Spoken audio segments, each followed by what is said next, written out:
সচরাচর সনাতন ধর্মের মূর্তি পূজা নিয়ে কিছু প্রশ্ন শুনতেই হয় যে তোমরা মূর্তি পূজা কেন করো? একটা পাথরের মূর্তি কিংবা ধাতুর তৈরি মূর্তি কি তোমাদের ভগবান হয়ে গেল? তাহলে সেই ভগবান নিজেকে রক্ষা করতে পারে না কেন? এই ধরনের অনেক তুচ্ছ তাচ্ছিল্যমূলক আমরা প্রশ্নের শিকার হই। এছাড়া অনেকের মনের মধ্যে হয়তো এটাও প্রশ্ন জাগে সনাতনীদের মধ্যে যে ঈশ্বর তো সর্বব্যাপী, সর্বত্র, তাহলে আমরা কেন মন্দিরে গিয়ে বিগ্রহের সামনে মাথা নত করি, মূর্তি পুজো করি বা প্রণাম করি? এটার কি দরকার আছে? একটা জিনিস ভাবলে দেখা যায় যে আপনি যদি বাইরে থেকে ভাবেন বিষয়টা, তাহলে কিন্তু এই প্রশ্ন হওয়াটা অস্বাভাবিক কিছু নয়, স্বাভাবিক। আর সনাতন ধর্মের উপাসনার পদ্ধতিগুলো যদি আপনি ভালোভাবে বুঝতে চান, তাহলে আপনাকে আরো গভীরে প্রবেশ করতে হবে, তবেই আপনি বুঝতে পারবেন যে আমরা আসলেই মূর্তি পুজো কেন করি, বা মূর্তিই আমাদের ঈশ্বর নাকি বিষয়টা কি। নমস্কার, আমি খুশি রায়। তো আজকের ভিডিওতে আমি এই বিষয় নিয়েই আলোচনা করব যে আমরা মূর্তি পুজো কেন করি, আর মূর্তিই কি আমাদের ঈশ্বর, না মূর্তি পূজার মাধ্যমে আমরা কি বোঝাই? ঈশ্বর সর্বত্র হলে আমরা মন্দিরে গিয়ে কেন মূর্তির সামনে গিয়ে আরাধনা করি বা পুজো করি? এই প্রশ্নগুলোর উত্তর থাকছে আজকের ভিডিওতে। অবশ্যই পুরো ভিডিওটা দেখার চেষ্টা করবেন, তাহলেই বুঝতে পারবেন সেই সমস্ত বিষয়গুলো। আমাদের সনাতন ধর্মে মূর্তি পুজোর কেন প্রচলন রয়েছে, বা আমরা কেন মূর্তি পূজায় বেশি স্বাচ্ছন্দ্য বোধ করি, সেই সমস্ত প্রশ্নের উত্তর থাকবে কিন্তু আজকের ভিডিওতে। তো অবশ্যই পুরোটা দেখবেন।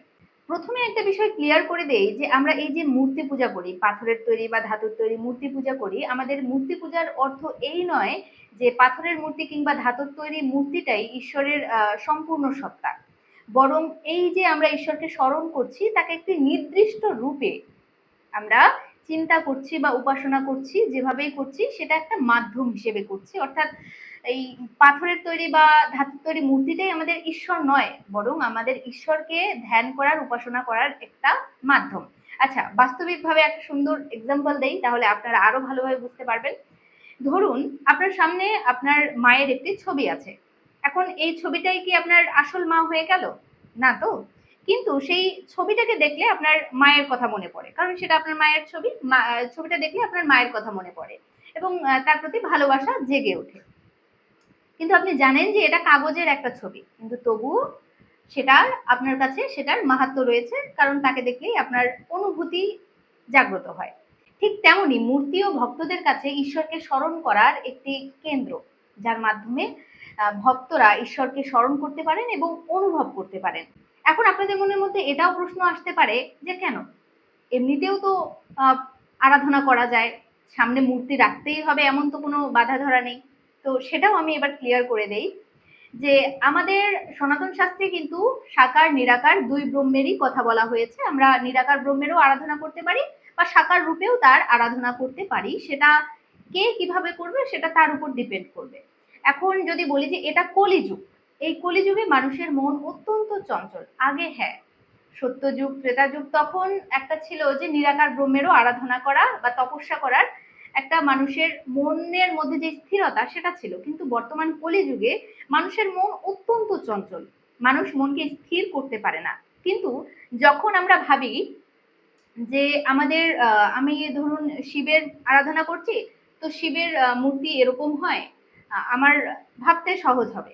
এখন ধরুন আমি মন্দিরে গেলাম, মন্দিরে শিবের বিগ্রহ রয়েছে, মন্দিরের সামনে আমি যখন বসে আরাধনা করছি, যে শিব মূর্তির দিকে দেখে আমি আরাধনা করছি, এটাই আমার উদ্দেশ্য, এটাই আমার লক্ষ্য, এখানেই আমি তাকেই আমি স্মরণ করছি, তিনিই আমার উদ্দেশ্য।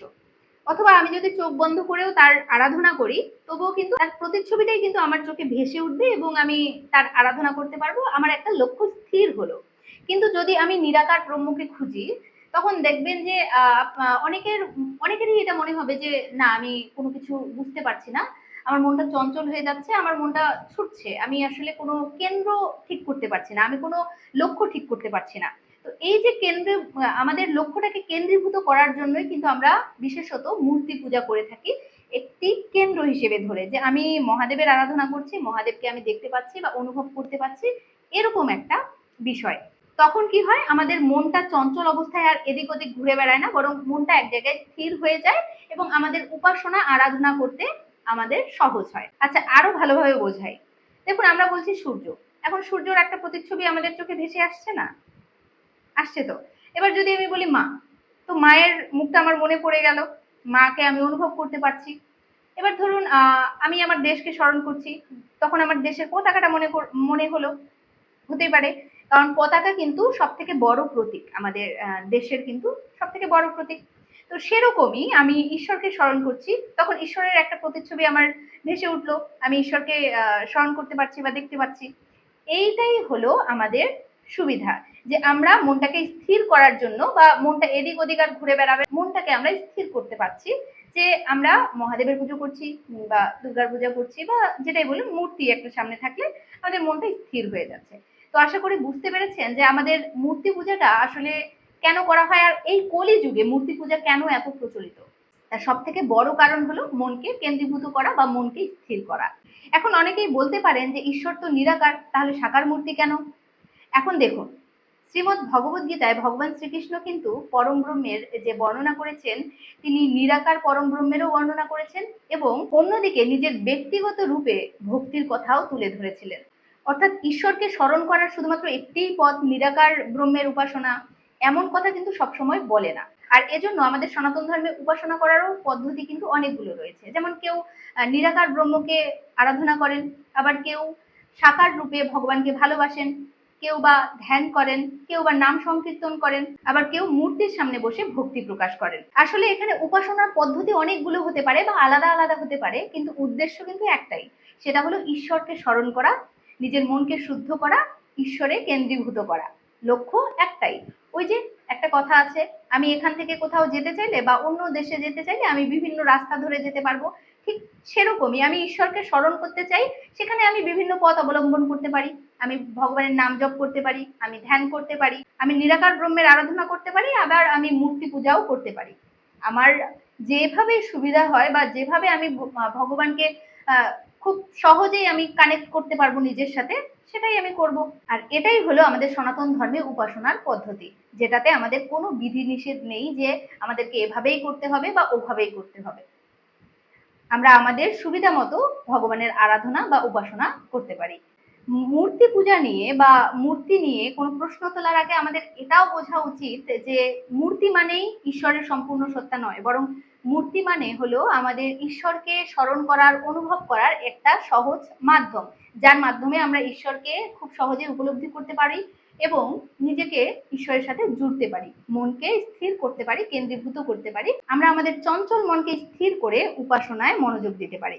আর এটা আমাদেরকে অবশ্যই বুঝতে হবে যে ঈশ্বর শুধুমাত্র মূর্তিতেই সীমাবদ্ধ নয়, বরং ঈশ্বরকে স্মরণ করার একটি পথ এই মূর্তি বা বিগ্রহ। তাই মূর্তিকে পুজো করছি বলে যে শুধুমাত্র আমি পাথরের পুজো করছি কিংবা ধাতুর পূজা করছি এমনটাও নয়, মূর্তির মাধ্যমে আমি ঈশ্বরকে স্মরণ করছি, ঈশ্বরের পুজো করছি। তো আশা করি বিষয়টা আপনাদের কাছে ক্লিয়ার হয়ে গেছে। আশা করি বুঝতে পেরেছেন যে আমরা কেন মূর্তি পূজা করি আর মূর্তি পূজার প্রচলন এত বেশি কেন।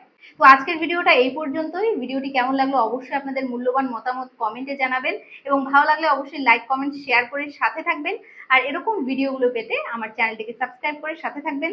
দেখা হচ্ছে নেক্সট ভিডিওতে, ততক্ষণ পর্যন্ত ভালো থাকবেন, সুস্থ থাকবেন। হরে কৃষ্ণা, হর হর মহাদেব, জয় সনাতন।